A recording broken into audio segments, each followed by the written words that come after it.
हाँ जी, नमस्कार। प्रश्न दिया गया है, सरल सूक्ष्मदर्शी का वर्णन निम्नलिखित शीर्षक के अंतर्गत कीजिए। पहला दिया गया है प्रतिबिंब बनने का चित्र। तो हमने चित्र जो है पहले से बना के रखा है। तो आइए हम इस चित्र को समझ लेते हैं। देखिए, सबसे पहले हमको बोलना है कि एक उत्तल लेंस है। ये जो लेंस है, ये दिख रहा है आपको लेंस, ठीक है, ये लेंस हो गया, ठीक। फिर क्या बोलना है, यहाँ पर देखिएगा, लेंस है जिसके सामने ए बी एक वस्तु रखी हुई है। ये ए बी एक वस्तु रखी है, ठीक। फिर ये कहाँ रखी है वस्तु? प्रकाशिक केंद्र ओ और फोकस, ये प्रकाशिक केंद्र ओ और ये कहाँ रखी है? फोकस के बीच में रखी हुई है, ठीक है। अब यहाँ से हम एक क्या करें, एक किरण को गुजारें। तो ये जो किरण जाएगी गुजर के, कहाँ से जाएगी? फोकस से। और एक किरण को कहाँ से गुजारे हम? प्रकाशिक केंद्र ओ से होकर गुजारे। तो ये दोनों रेखाएं जो होती हैं एक दूसरे के समांतर होती हैं। ये अनंत तक चली जाएंगी, तो ये एक दूसरे कहीं प्रतिच्छेद नहीं करेंगी। अगर इन दोनों किरणों को हम क्या करें, हम पीछे खींचें, तो ये एक इस पॉइंट पर क्या करती हैं, ये एक दूसरे को प्रतिच्छेद करती हैं या मिलाती हैं। तो यहाँ पर आपका प्रतिबिंब बन गया। प्रतिबिंब क्या बना? A double dash B dash बन गया। क्या बन गया? A double dash B dash बन गया। ये कैसा बना है? सीधा बना है, वस्तु से बड़ा बना है, और कैसा बना है? आभासी प्रतिबिंब बना हुआ है, ठीक है। ये इतना बोल लिए। फिर इसके बाद देखिएगा, हम दूरियां बता देते हैं, ठीक है। दूरियां क्या हो जाएगा? ये जो देखिएगा ओ से लेके यहाँ बी तक की दूरी, ये वस्तु की दूरी है। और वस्तु की दूरी कितनी होती है? यू। अब यहां से देखिएगा, ये ओ से लेके बी डैश, ये प्रतिबिंब बना है। तो यहाँ की दूरी कितनी हो जाएगी? माइनस भी हो जाएगी। और न्यूनतम दूरी के लिए कितना लिखेंगे हम? माइनस डी लिखेंगे, क्योंकि हम लेंस के लेफ्ट साइड में आ रहे हैं, इसलिए ये जो हो जाएगा लेंस के लेफ्ट साइड में आ रहे हैं, इसलिए दूरियां कैसी होगी? ऋणात्मक होगी, ठीक है। अब इसके बाद देखिएगा, वस्तु के साथ जो कोण बन रहा है, यहाँ पर देखिए, वस्तु के साथ जो कोण बन रहा है वो क्या हो जाएगा? अल्फा। और प्रतिबिंब के साथ जो कोण बन रहा है उसको हम बोल देते हैं यहाँ पर बीटा। ये देखो, ये प्रतिबिंब के साथ कोण बन रहा है, ये तो ये बीटा। और वस्तु के साथ जो बन रहा है वो क्या हो जाएगा? अल्फा, ठीक है। इस तरीके से अब हम देखिएगा अगले पॉइंट पे चलते हैं। इसके बाद आवर्धन क्षमता के लिए व्यंजक ज्ञात करिए। तो चलिए, आवर्धन क्षमता के लिए हम व्यंजक ज्ञात करते हैं। चूंकि हम जानते हैं m बराबर क्या होता है? आवर्धन क्षमता अल्फा बटे बीटा, ठीक है। अल्फा हुआ, बीटा कैसे हैं? अति अल्प है, अति अल्प है। जब ये अति अल्प है तो अल्फा बराबर हम कितना मान लेते हैं? 10 अल्फा। और बीटा बराबर कितना मान लेते हैं? 10 बीटा। यहां से देखिएगा क्या है, अल्फा बराबर, ये अल्फा बन रहा छोटे त्रिभुज में, ये देखिएगा, यहाँ की बात करें तो लंब कितना हो जाएगा यहाँ पर? A B. लंब कितना हो जाएगा यहाँ पर? A B. और आधार कितना हो जाएगा? O B. आधार ओ बी, ठीक है। फिर इसके बाद देखिएगा क्या हो जाएगा, इस बड़े त्रिभुज में चलें, ये लंब होगा और ये क्या होगा? आधार। तो लंब क्या हो गया आपके पास? A double dash B dash बटे कितना हो गया? O B dash. क्लियर। फिर इसके बाद देखिएगा, हम अल्फा और बीटा के मान को कहाँ रख दें? समीकरण 1 में रख दें।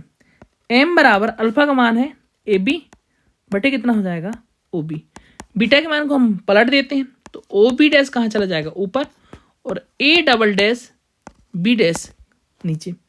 हम क्या करते हैं, ए बी के बटे में क्या कर लेते हैं? A double dash B dash.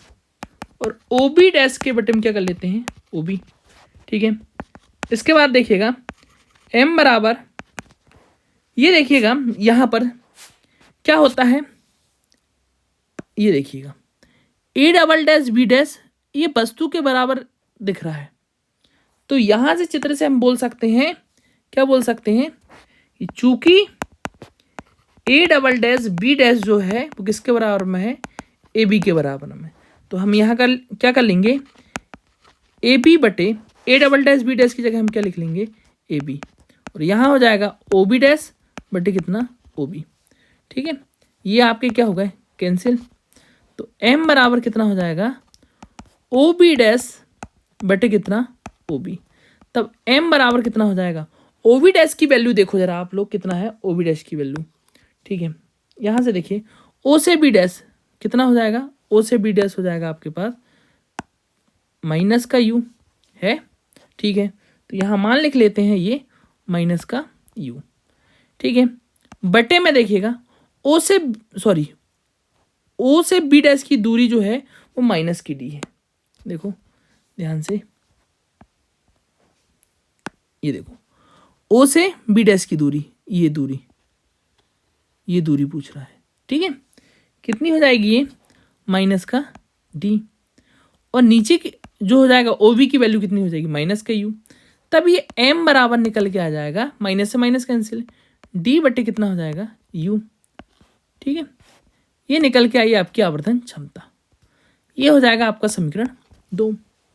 फिर क्या बोल रहा है आगे क्वेश्चन में, ये देखेंगे, स्पष्ट दृष्टि से न्यूनतम दूरी पर, जब प्रतिबिंब कहाँ बने, स्पष्ट दृष्टि से न्यूनतम दूरी पर बने। तो चलिए इसको हम आगे हल करते हैं। ठीक है,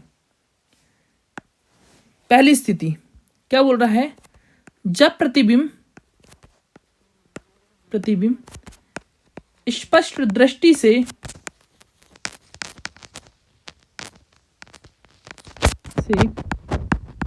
न्यूनतम दूरी पर बने, तो हम क्या करते हैं, न्यूनतम दूरी के लिए हम लगाते हैं लेंस सूत्र, 1/f बराबर 1/v माइनस 1/u। ये हो गया लेंस सूत्र। अब यहाँ पर हम चित्र में देखते हैं, 1/f फोकस दूरी हमेशा धनात्मक होगी उत्तल लेंस के लिए। b का मान हम कितना रख सकते हैं, माइनस का d, b बराबर माइनस डी। ठीक है, u का मान कितना होगा, ये भी माइनस में होगा। 1/f बराबर 1 माइनस का d, और माइनस क्या हो जाएगा, यहाँ पर प्लस हो जाएगा। हम क्या करते हैं, इसका पक्षांतर उधर कर देते हैं, क्या हो जाएगा 1/d प्लस में हो जाएगा 1/f, और ये किसके बराबर में हो गया, 1/u के बराबर। अब हम क्या करते हैं, समीकरण में पूरे ऊपर साइड क्या कर देते हैं, d से गुणा, d और d बटे कितना हो जाएगा f, d/u यहाँ कितना हो जाएगा 1 प्लस कितना हो जाएगा d/f। ठीक है, d/f, ये पहली चीज।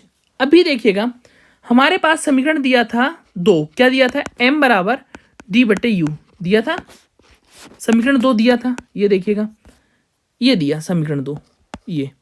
ठीक है, तो हमारे पास d/u का मान निकल के आया ये समीकरण 3 में, तो समीकरण 2 में रख देते हैं। m बराबर कितना हो जाएगा, d/u की जगह 1 प्लस d/f, ये हो गया, ये निकल के आया। अब इसके बाद इसने क्या पूछा है प्रश्न में पूछा है कि जब प्रतिबिंब कहाँ पर बने, अनंत पर बने। तो चलिए अनंत के लिए हम क्या लिखते हैं, चलो अगले पेज में करते हैं। दूसरी चीज क्या बोला है, जब प्रतिबिंब कहाँ बने, अनंत पर बने, अनंत पर कब बनेगा, जब वस्तु कहाँ होगी, फोकस पर स्थित होगी। तो u का मान क्या हो जाएगा, f। तो चलिए समीकरण 2 क्या था, समीकरण 2 क्या था आपके पास, d/u था। ठीक है, तो m बराबर d की जगह d और u की जगह हम कितना लिख सकते हैं, f। ठीक है, इस तरीके से ये प्रश्न हल होता है। Thank you.